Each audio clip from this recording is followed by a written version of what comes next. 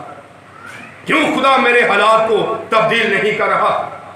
کیوں میرے گھرانے میں شادمانی، خوشی، مسرت، سکون نہیں ہے؟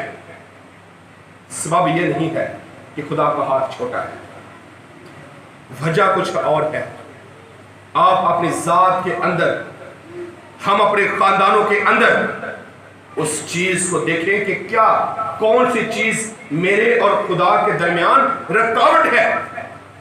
جیسے یسایہ کے دور میں ان کی بدکرداری، ان کی بت پرستی، ان کی ریاکاری کے سبب سے انسان اور خدا کے درمیان گناہ کی ایک دیوار کھڑی ہو چکی تھی. ایک دیوار کھڑی ہو چکی تھی کہ وہ دعا کرتے ہیں لیکن گناہ کی وہ ایسی دیوار ہے کہ وہ خدا اور انسان کے درمیان کھڑی ہے، اور وہ ان کی دعا جو ہے وہ خدا تک نہیں پہنچتی، کیونکہ یسایہ کہتا ہے کہ تمہاری بدکرداری کے سبب سے.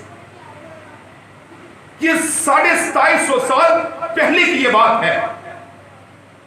آج میں اور آپ یسایہ کے دور میں نہیں رہ رہے ہیں، ہم فضل کے دور میں ہیں. ہم مسیح یسوع کے طوفان سے، اس کی بخشش سے ہم فضل میں رہ رہے ہیں. آئیے میرے ساتھ افسیوں کی کتاب، افسیوں کا خط، اس کا 2 باب کھولیے. مقدس پولس رسول کا افسس کی کلیسیا کے نام خط، اس کا 2 باب، اس کی 13ویں آیت لکھا ہے، مگر تم جو پہلے دور تھے اب مسیح یسوع میں مسیح کے خون کے سبب سے نزدیک ہو گئے ہو. یسایہ کے زمانے میں پولس رسول فرماتا ہے کہ 59 باب کے اندر مقدس پولس رسول فرماتا ہے، مگر تم جو پہلے دور تھے اب مسیح یسوع میں مسیح کے خون کے سبب سے نزدیک ہو گئے ہو.